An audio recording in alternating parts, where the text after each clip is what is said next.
Welcome back, folks. Well, we're back on the Mustang now. I called Dakota Digital. Wow. I called Dakota Digital last week, or earlier this week, excuse me, and asked them if they had a solution like an adapter to address our situation with the cross member and the transducer. If you remember, there was no way that the wiring harness was going to clip onto this because it was going to hit the cross member. So they suggested this right here. It's a 130011, I believe, from Dakota Digital. So it's flexible, and I believe it's going to allow us to basically flex around. See if this bad boy will fit in there. Assuming this is, there it goes. Okay. So that will screw into this side. If I ever get it on there, right? Let's make sure before I go to, Wow.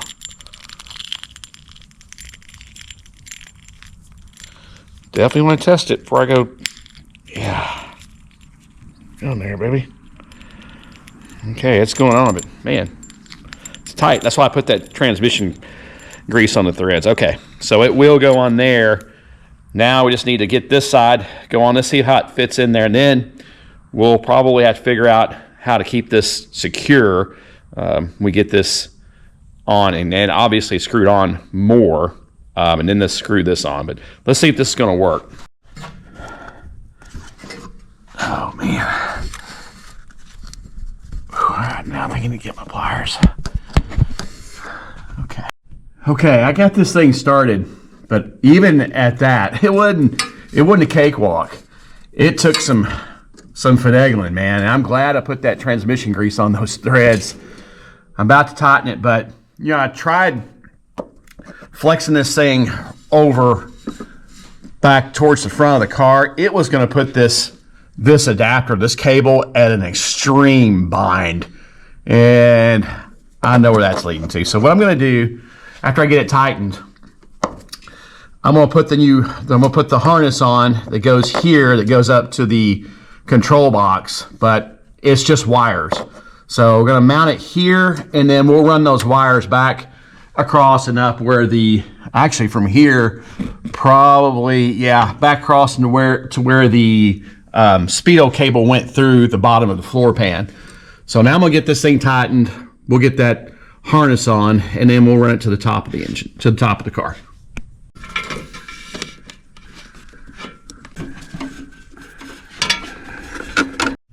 Okay, fail number one on the speedo adapter going on here. We tried to calibrate the speedo and went through the steps, and basically it counts pulses. We have a mile cordoned off here, and it counts how many revolutions per that mile, basically how many times the drive shaft's turning. Well, I called Dakota Digital and I told them, man, I'm not getting any pulses at all out of this thing. Long story short, we started talking, and I brought it up that I had to modify this bracket right here for this TKX transmission because it wouldn't even let the O-ring go down in there. He said, oh, yeah. He said, that's made for a C6. He said, if you're running a Tramac transmission, you need to take this right here off and flatten it. It may be that our gear is not engaging the worm gear in the transmission. So we're going to pull this thing out and see what we find. So let's get this thing off. I was worried that it was eaten up, but this is all turning fine. So let's just see. And there's the worm gear. It all looks good. Yeah, nothing's chewed up, which is a good thing. So let's see if we can get this thing off. And I also want to make sure it's pulsing.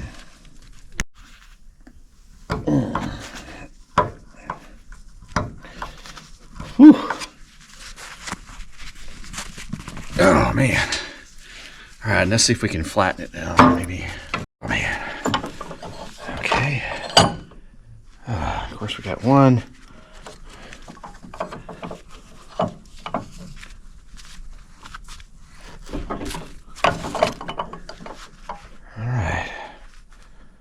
little cockeyed, but fighting a little bit more.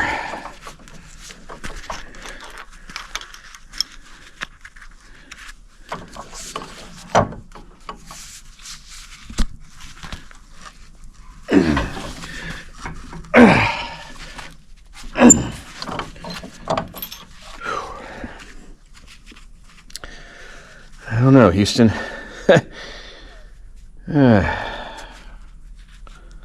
Let's just see.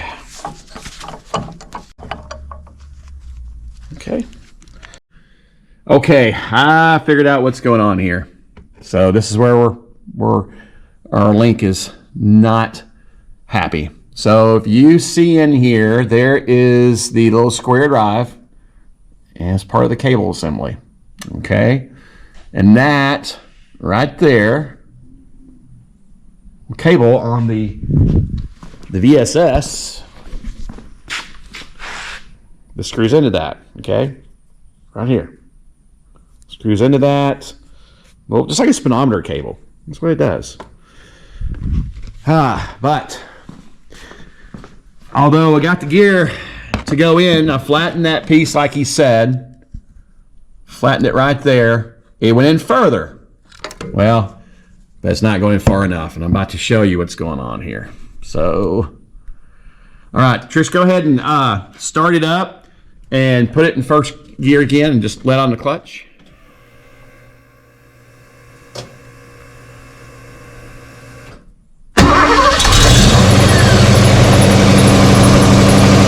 Okay, go ahead. There you go. All right. See here? Not even, it tries to turn. See if I push it in. See there? It just, and I can hold it. I can hold it. Even if I go all the way in, it's just, it's telling me to, see, I can, if I push hard enough, it just barely turns. Barely turns. So what that's telling me is, okay, honey, push in the clutch, put it in neutral, and hit the brakes. Okay, now you can kill it. So what that's telling me is our gear is not, it's just barely hitting the worm gear. Yeah, it's just barely hitting the worm gear. So here's what our options are. If I took this out, this clamp, I could push this in much further and it would probably engage. However, I wouldn't have a way to lock it down. You know, eventually it'd start working its way loose. But there is a solution. It is to do like we did on our charger. Right there. Let's get my new light and see if it'll stay. Stay light. Anyway, my dub light doesn't like to cooperate.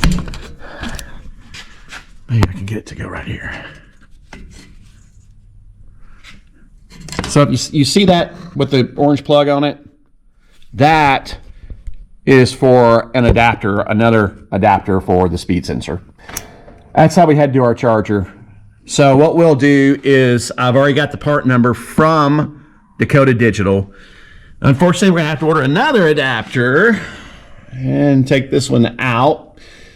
But yeah, that's what's going on. So we'll run this to the other side of the transmission, and yeah, that's how we'll do it. And you only use 2 wires. So I ran into this when we did this, or I think it was earlier this year, maybe. Oh man. Okay, I don't know if you can see it. Yeah, you can't really see it up there, but yeah. But anyway, yeah, there's a sensor. There's a sensor they make that plugs into that train back. So we're stopped once again. Yeah, but it's just a matter of plugging it in to that right there. So we'll get that adapter and run that. I'll probably have it next week. Be nice if I get one this weekend, but I doubt it. So anyway, that's where we're at again on the old Mustang, on 1 step forward and 2 steps back, right, honey? We're getting it though. Everything else, pretty damn awesome. I mean, it's got enough mechanical integrity that I'd get in it right now and head to Missouri. Welcome back, folks. Well, it's a week later, and after speaking to Silversport, or actually to Dakota Digital, and then going to Silversport's website, I ordered this adapter.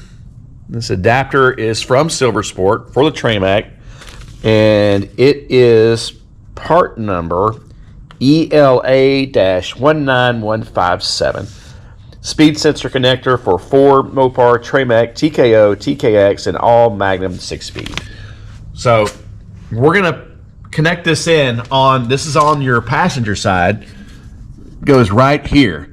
Now here's something interesting. The gentleman from Dakota Digital, he was concerned that on these Tramacs that they either have a worm gear or a toner ring, not both. And I'm assuming what he's talking about is, I'm assuming this sensor here is run off of it takes a signal from a toner ring. My Charger, it had both. So I ran it off exactly about how we're going to do it, like this right here. This, I'm going to cut this. It's going to route it over to the top of the transmission. We got to peel these wires back. This has 3 wires. I think there's a red, a white, and a black. So what we're going to do is we're just going to connect the red and the black. I want to say I didn't use the white on the Charger, but I'm going to hook this up, and I'm going to temporarily wire it up, and then we'll get it started, and we're going to see if it picks up any feet per second on the lift before we go wasting time driving around everywhere. So we're going to get started, get this thing on. We're going to get this darn speedometer going. So let's get this thing hooked up.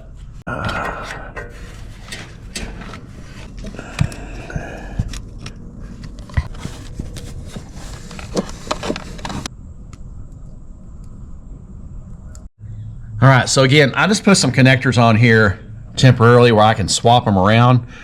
Looking at my Charger, same exact setup. It doesn't look like I used my red wire. So I'm just gonna use the black and the white like I did on that one. And then if I need to swap these around, obviously I can swap them around. So we're gonna get these plugged in, and then we're gonna put Trish up in the air, and we're gonna just see if it starts registering feet per second when we go to program the speedo. So here we go. I'm gonna connect the white with the purple, and then connect the black with the yellow.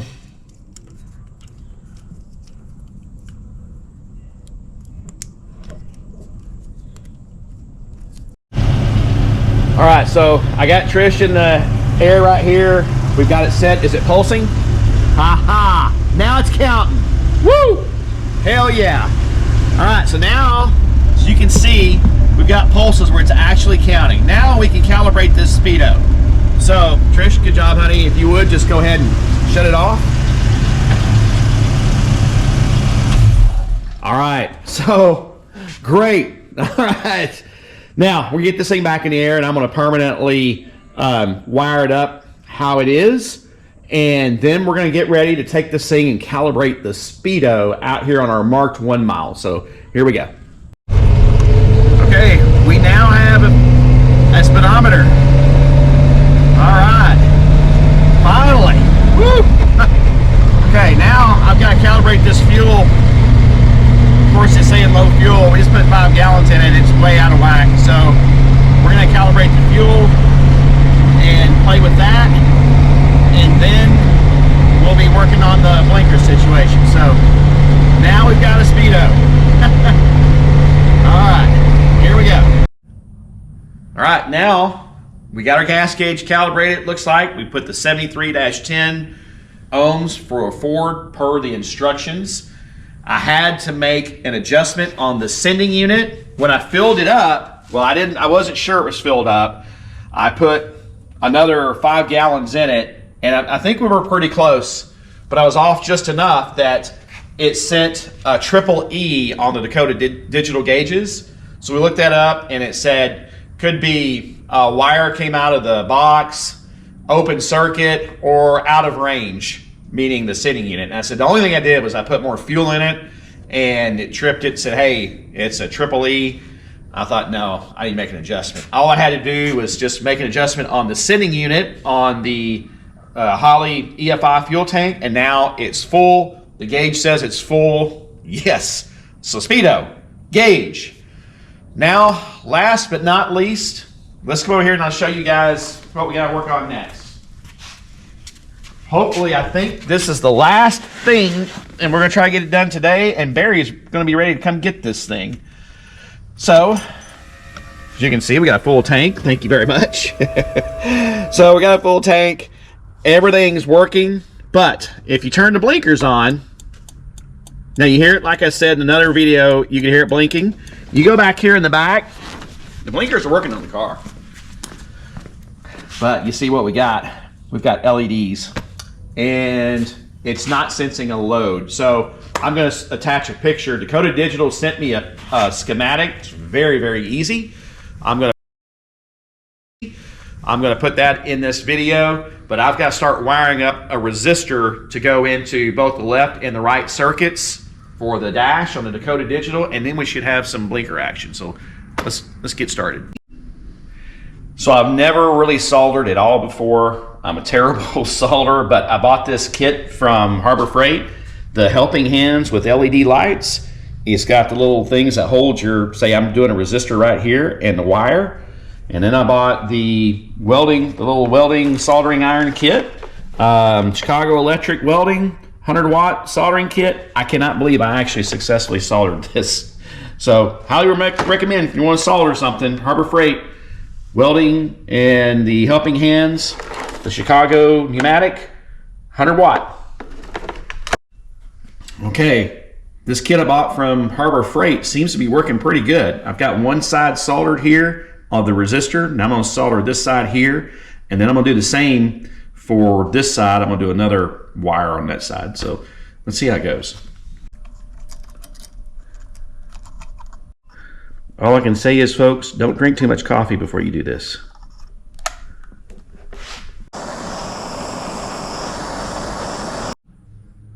Folks, I think we got a finished Mustang. So, guess we'll do a recap. Guess we'll start with the EFI. We got a Sniper2 with a full brand new fuel system all the way from the tank all the way to the front. And it runs fantastic. Doesn't matter how cold it is, how long it's been sitting. Barry, you can come out, turn the key, and she fires right up. Look back here. Got our new Holley EFI ready fuel tank.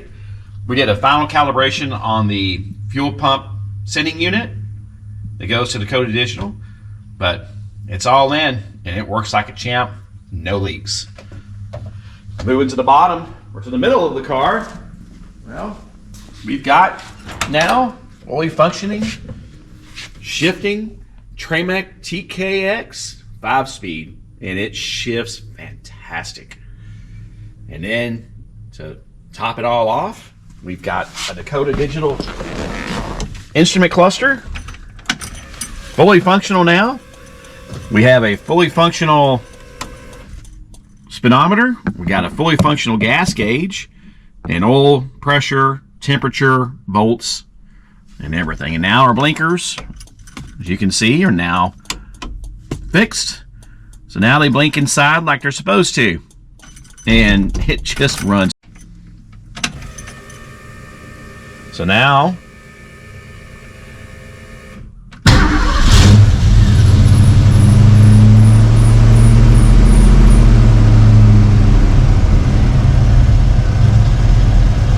Barry, this thing has outstanding throttle response.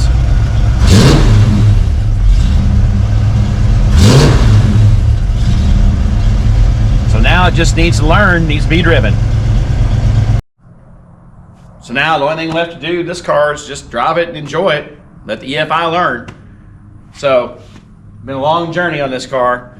I'll probably drive it around and wait for Barry to come down here and get it. But it is a different car, the car that he dropped off probably 4 or 5 months ago. Didn't intend for it to go this long. But anyway, if y'all been following us on the Mustang, hope y'all got something out of this. So thank you, everybody. Please like, share, and subscribe to Blake's Muscle Car. Have a great weekend, everybody.